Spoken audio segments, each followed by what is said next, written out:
Hai, Assalamualaikum semua.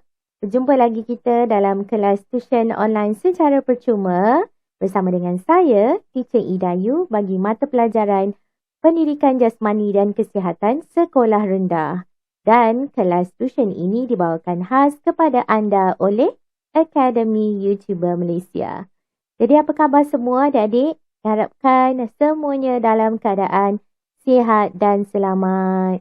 Dan tak lupa juga kita pun dah berada di akhir-akhir kan, di hujung, hampir hujung Ramadan ni.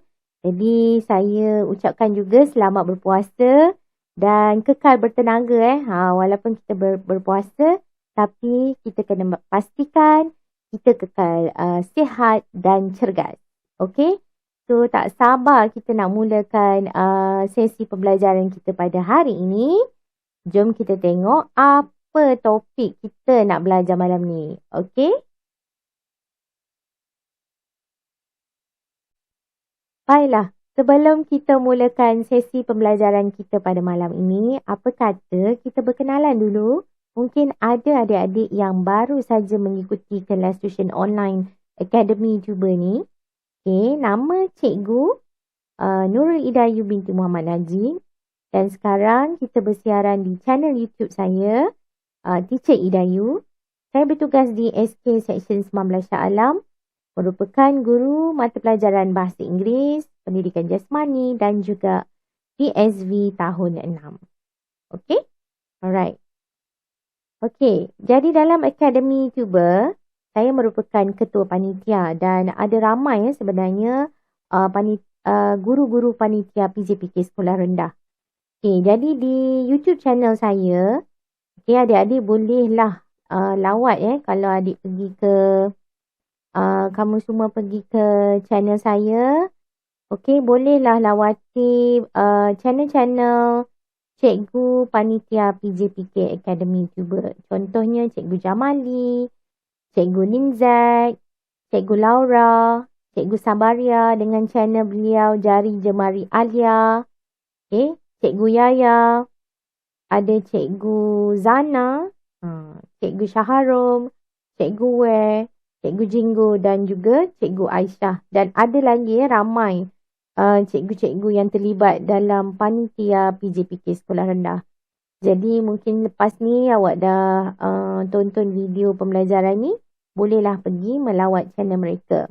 Dan subscribe channel YouTube mereka ni, cikgu-cikgu ni sebagai tanda sokongan anda. Okey, jangan lupa. Baiklah. Di channel saya juga terdapat koleksi video PDPC Pendidikan Jasmani dan Kesihatan Sekolah Rendah. Bagi guru-guru dan murid-murid, anda boleh dapatkan pelbagai video PDPC. Okey, terutamanya bagi PJ juga kita ada dan juga pendidikan kesihatan. Dan di channel saya juga ada, saya sediakan playlist bagi kelas live Teacher Idayu. Mungkin saya rasa dah beberapa bulan juga kita adakan kelas tuition secara langsung ni, secara langsung. Jadi bolehlah awak ulang kaji semula topik-topik yang saya dah ajar dalam kelas ni. Right. Okey, kita teruskan. Apa topik yang kita nak belajar malam ni? Kalau tengok dekat gambar slide ni, agak-agak sukan apa yang kita nak bincangkan? Tengok gambar ni dengan dia punya aksi dia untuk servis. Adakah bola sepak, bola jaring, bola baling ataupun bola tampar? Boleh tuliskan jawapan awak di ruangan komen. Awak rasa agak-agaknya apa sukan yang kita nak bincangkan malam ni? Okay, kalau ikutkan gambar ni, dah tentulah sukannya ialah aneka sukan bola tampar. Okay, jadi sebelum ni ada juga cikgu dah bincangkan tentang badminton, bola jaring, bola sepak. Okay, jadi malam ni kita fokus pula topik bola tampar.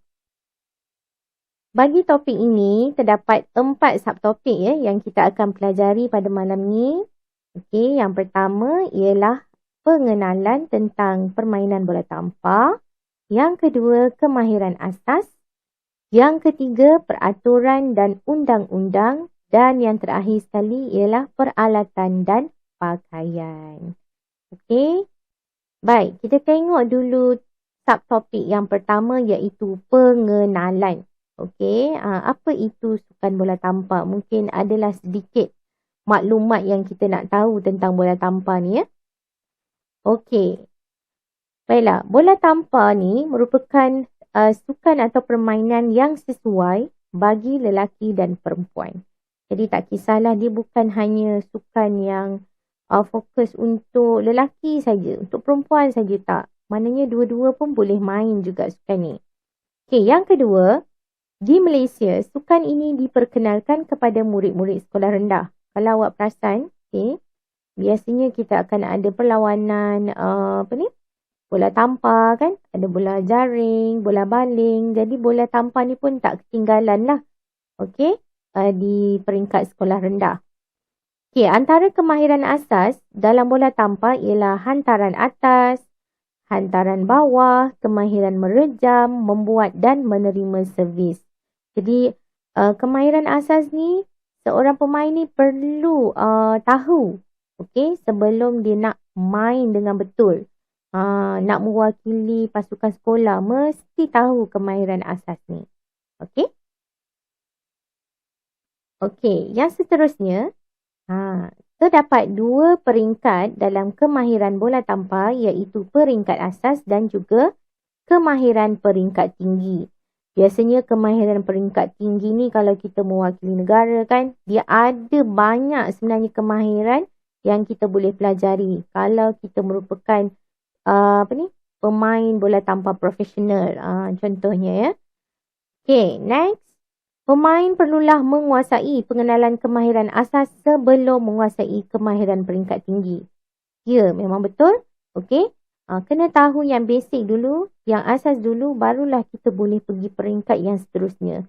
Kalau hantar bola pun kita tak tahu, buat hantaran servis pun kita tak tahu, macam mana kita nak pergi ke peringkat yang lebih tinggi. Okey. Dalam pengajaran bola tampar, sekiranya berlaku di sekolah, kekerapan melakukan sentuhan bola semasa latihan mesti diberikan perhatian oleh jurulatih. Ini contoh kalau mewakili sukan mewakili sekolah kan, ada pasukan bola tampar, jadi perlu banyakkan latihan menghantar bola, servis, semua tu bagi pemain ni master lah sebelum kita berlawan. Okey, itu merupakan pengenalan bola tampar. Hanya simple sajalah introduction dia. Okey, yang kedua, kita tengok pula apa kemahiran asas yang seorang pemain perlu belajar bila nak mewakili pasukan bola tampar ni. Okey. Okey, yang pertama ialah kemahiran menyangga. Apa benda kemahiran menyangga ni? Okey.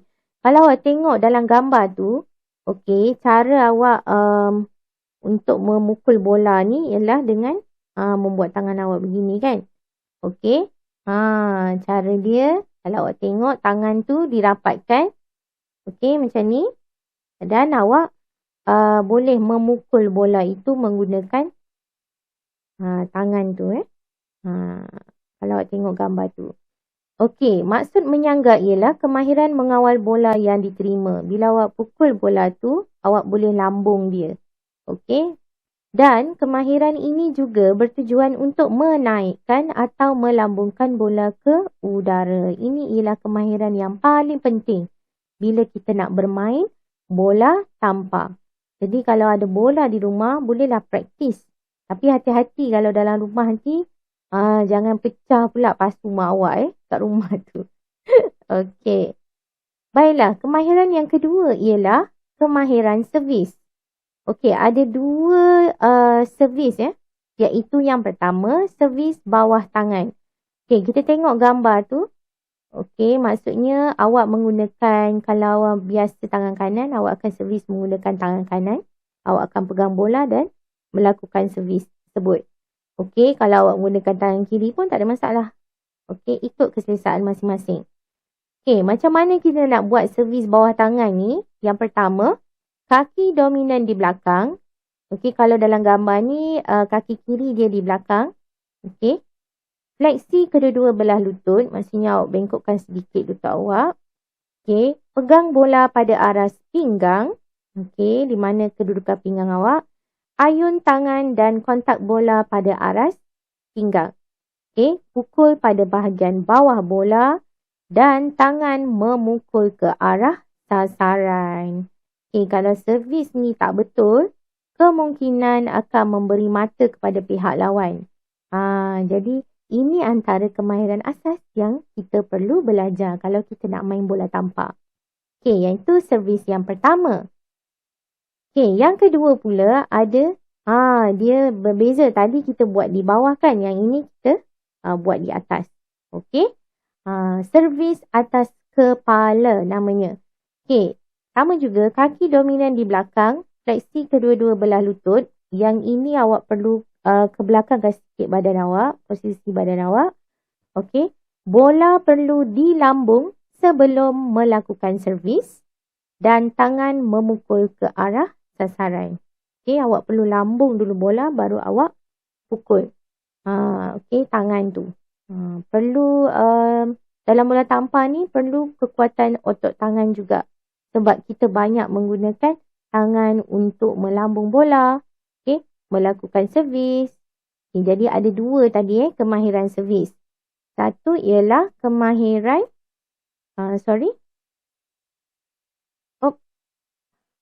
apa tadi? Servis bawah tangan.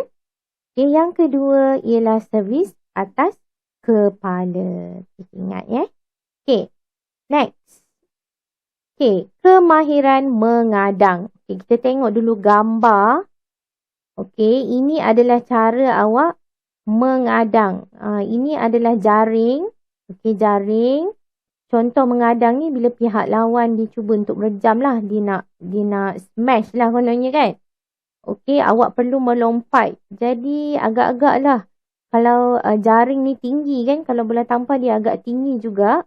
Jaring ni. Jadi awak perlu lompat dengan tinggi. Biasanya bola tampar ni memerlukan pemain yang tinggi juga. Mempengaruhi sebenarnya. Okey, jom kita tengok apa kemahiran mengadang ni.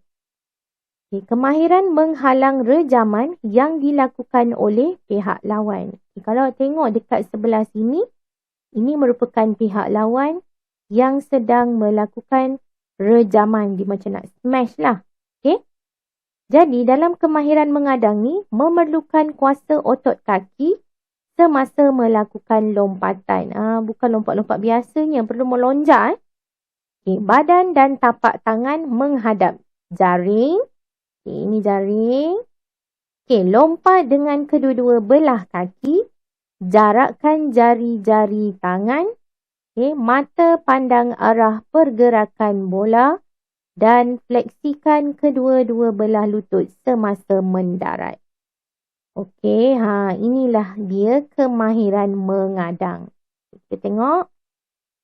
Okey, apa dia kemahiran merejam? Tadi mengadang tu, inilah orang yang pihak lawan yang mengadang tadi. Sekarang ni kita tengok pula merejam.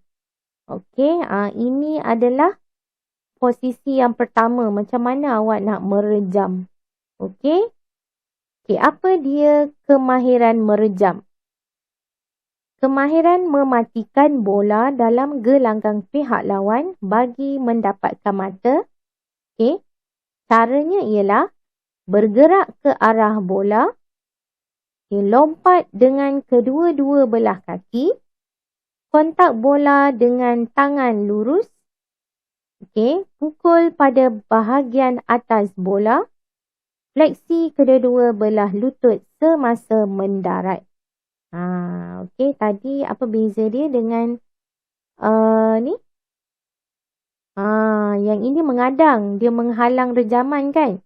Okay, yang ini dia nak mematikan bola dalam gelanggang pihak lawan bagi mendapatkan mata. Okey, yang ini pun memerlukan kekuatan otot kaki dan tangan juga sebab perlu melompat dengan tinggi. Okay, next. Okay, kemahiran mengumpan. Dalam bola tampar pun ada umpan ke? Okay, apa dia kemahiran mengumpan ni? Okay, ia merupakan kemahiran melambung bola ke udara. Kalau tengok tangan dia tu, dia melambung bola ke udara bagi membolehkan rakan sepasukan melakukan rejam. Okey, maknanya ada seorang pemain di sini sebelum melakukan kemahiran merejam tadi, akan ada seorang pemain melambung bola. Okey. Fleksi kedua-dua belah lutut. Ni tengok posisi lutut dia. Okey, kedua-dua belah tangan di atas kepala. Macam contoh gambar ni. Okey, kontak bola di hadapan dahi. Luruskan siku dan lutut serentak dan kedua-dua belah tangan arah ke sasaran.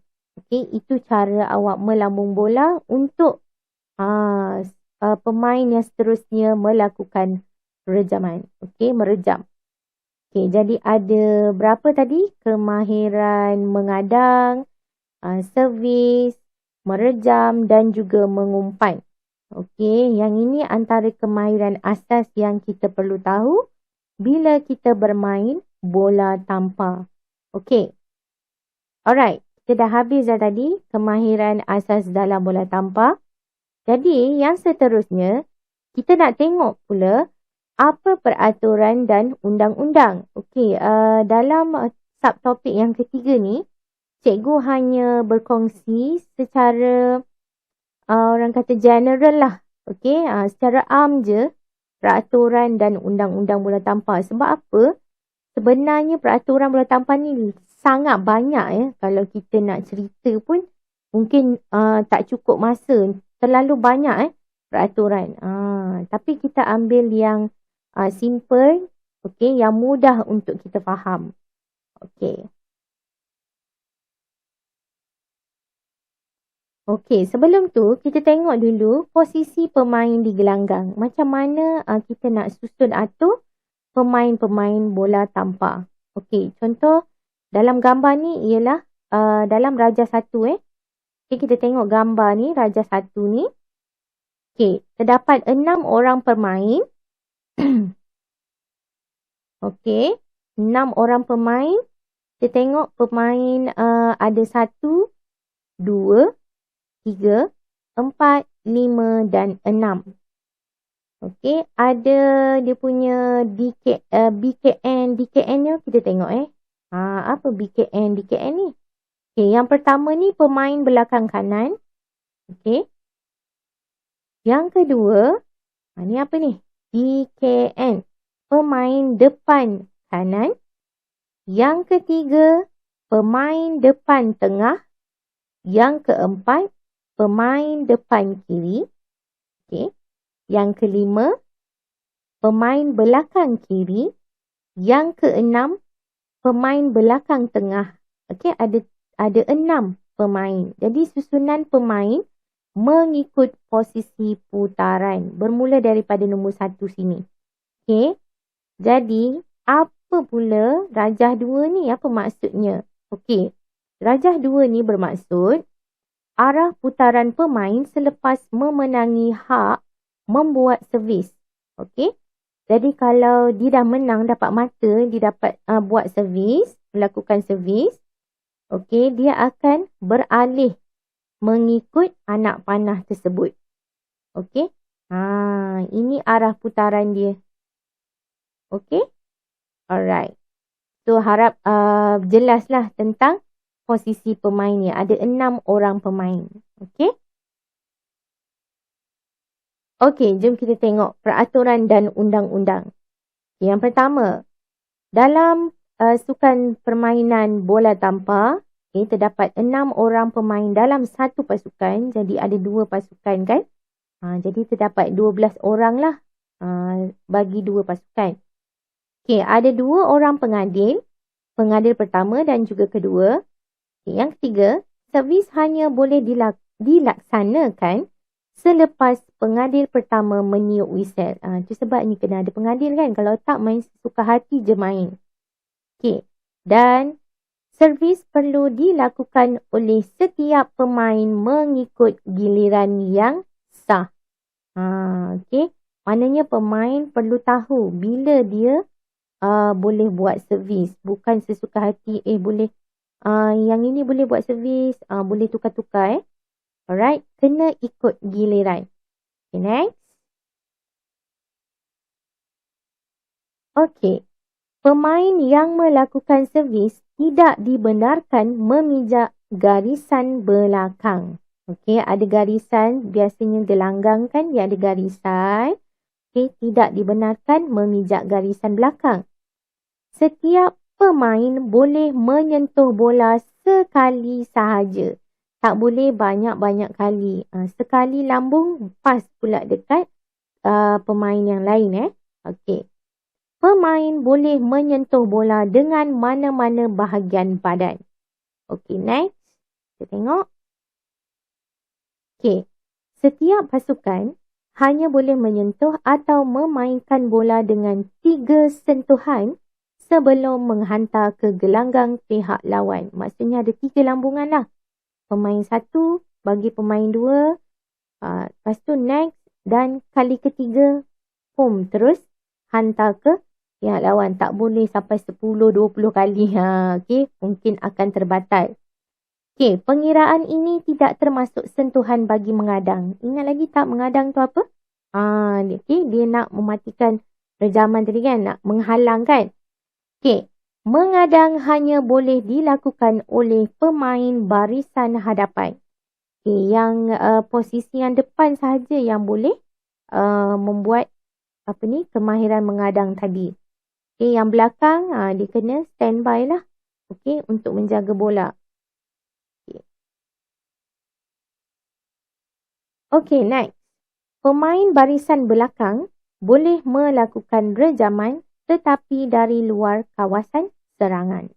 Okay. Pemain dilarang menyentuh mana-mana bahagian jaring. Maaf ya, ada kesalahan ejaan di situ. Mana-mana bahagian jaring atau memasuki kawasan pihak lawan. Okay, dan setiap pasukan boleh melakukan 6 pertukaran dalam setiap set permainan bila-bila masa dengan kebenaran pengadil. Okay, maksudnya pengadil ni sangat penting lah dalam sesuatu perlawanan. Apa sahaja keputusan mesti mendapat kebenaran daripada pihak pengadil. Baiklah, kita tengok pula subtopik yang terakhir iaitu peralatan dan juga pakaian. Jadi dalam apa juga sukan permainan, mestilah kita ada peralatan-peralatan yang tertentu dan pakaian yang sesuai. Okey, kita tengok yang pertama. Of course lah, kalau main bola tampar, mestilah perlukan bola. Tapi bukan sebarang jenis bola yang kita boleh gunakan. Okey, ini kalau tengok gambar ni. Okey, ni contoh bola tampar yang biasa digunakan dalam perlawanan. Okey. Dan bola ini saiznya ialah saiz 5 berbentuk sfera. Diperbuat daripada kulit lentur atau kulit sintetik dengan satu pundi di dalamnya diperbuat daripada getah atau bahan serupa. Jadi tak bolehlah kalau main bola tampar awak menggunakan bola untuk bola sepak, bola jaring sebab tak sesuai. Kalau bola tampar dia perlu sesuai sebab kita perlu melambung bola tu kan. Jadi tak bolehlah bola yang terlalu keras atau terlalu padat, berat. Okey? Jadi pastikan guna bola yang sesuai. Okey, seterusnya mesti ada jaring. Okey, sangat penting ni. Jaring dipasang betul-betul di atas garisan tengah di gelanggang. Okey. Dalam pertandingan peringkat bawah 12 tahun, ketinggian jaring ialah 2.1 meter bagi kategori lelaki dan perempuan. Agak tinggi juga 2 meter tu. Okey, jadi perlu praktis untuk melompat. Supaya dapat melonjak lebih daripada jaring tu bila kita nak mengadang ataupun merejam. Okay, next. Okey, pakaian yang sesuai. Okey, ini sangat penting. Apa juga jenis sukan yang kita main, okey, perlu pakai pakaian yang sesuai. Maksudnya jangan kita pakai pakaian yang tidak menyerap peluh kan. Kalau sukan selalu kita pakai jersey kan. Okey. Yang sesuai lah untuk permainan atau perlawanan yang kita main. Okey, ketika pertandingan, setiap pemain dari pasukan yang sama mestilah memakai jersey yang sama warna. Kalau awak mewakili pasukan sekolah, okey, mana-mana pasukan, mestilah jersey dia warna yang sama. Bukannya yang ini warna biru, ni warna kuning. Dah jadi warna-warni pula kan. Jadi mesti warna yang sama dan jersey yang dipakai perlulah bernombor di bahagian depan dan belakang. Ada jersey yang tak ada nombor ataupun boleh pakai bib tu, okey, yang ada nombor. Biasanya sekarang kalau mana-mana pasukan mesti sediakan jersey bernombor. Lebih mudah Yang ini sebenarnya sangat penting sebab pendaftaran pemain kita perlu ada jersey yang bernombor. Okey. Para pemain juga digalakkan memakai alat pelindung lutut kerana alat ini boleh menghindarkan pemain daripada kecederaan ketika bermain. Okey, di sini ni contohlah. Kalau lelaki janganlah pakai seluar yang terlalu pendek sangat kan. Okay, ni contoh gambar. Okey. Pilihlah kasut yang sesuai dengan jenis permukaan gelanggang. Okey. Alright, jadi kesimpulannya di sini, okey, kita dah bincang tentang pengenalan, tentang kemahiran asas, okey, peraturan dan undang-undang dan juga peralatan dan pakaian yang sesuai bagi permainan atau sukan permainan bola tampar ni.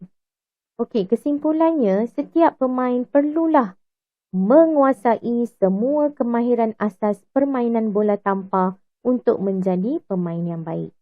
Kalau awak ada matlamat, awak bercita-cita untuk mewakili pasukan sekolah, pasukan negeri kan. Awak mesti menguasai kemahiran yang asas bila bermain. Barulah awak boleh jadi pemain yang bagus. Okey? Okey. Dalam sebuah pasukan, setiap pemain perlu bekerjasama, cepat dan bijak membuat keputusan ketika beraksi menentang pihak lawan. Bila pasukan mesti ada kerjasama antara kita punya teammate kita kan. Tak boleh pentingkan diri, mesti sama bijak buat keputusan ni. Bila pihak lawan nak apa kan. Jadi apa kita perlu lakukan? Mesti pantas dan bijak membuat keputusan. Okey. Dan yang terakhir sekali, pemain yang berpengetahuan secara tidak langsung dapat melahirkan pemain yang berkemahiran tinggi, berdisiplin dan beretika. Apa maksud berpengetahuan ni? Maksudnya bila awak nak main sesuatu sukan atau permainan, awak mestilah belajar dulu apa maksud sukan tu, apa yang diperlukan, apa teknik-teknik atau kemahiran yang awak perlu belajar. Okey, bukan hanya nak main lah saja suka-suka kan. Mesti study dulu, belajar dulu apa sukan tersebut. Okey, bila berpengetahuan, kemahiran awak pun akan jadi lebih bagus. Dan awak lebih berdisiplin dan beretika. Okay, jadi itu kesimpulan sukan permainan bola tampar. Mana-mana sukan jugalah saya rasa kita perlu terapkan juga yang ini. Kerjasama, disiplin, etika, berpengetahuan dan berkemahiran tinggi. Baiklah, itu saja daripada saya bagi video pembelajaran kita pada kali ini. Kita dapat belajar tentang sukan bola tampar. Okey. Terima kasih atas sokongan anda. Terima kasih kepada adik-adik yang sudi menonton, guru-guru yang bersama dengan cikgu pada malam ni. Okay, jangan lupa like, share dan subscribe channel Teacher Idayu, channel saya. Okay, sebagai tanda sokongan anda. Okay, bagi kepada adik-adik yang nak tahu, okay, jadual kelas tuition online kita sebenarnya ada juga ya, bersiaran langsung pada masa dan hari yang tertentu.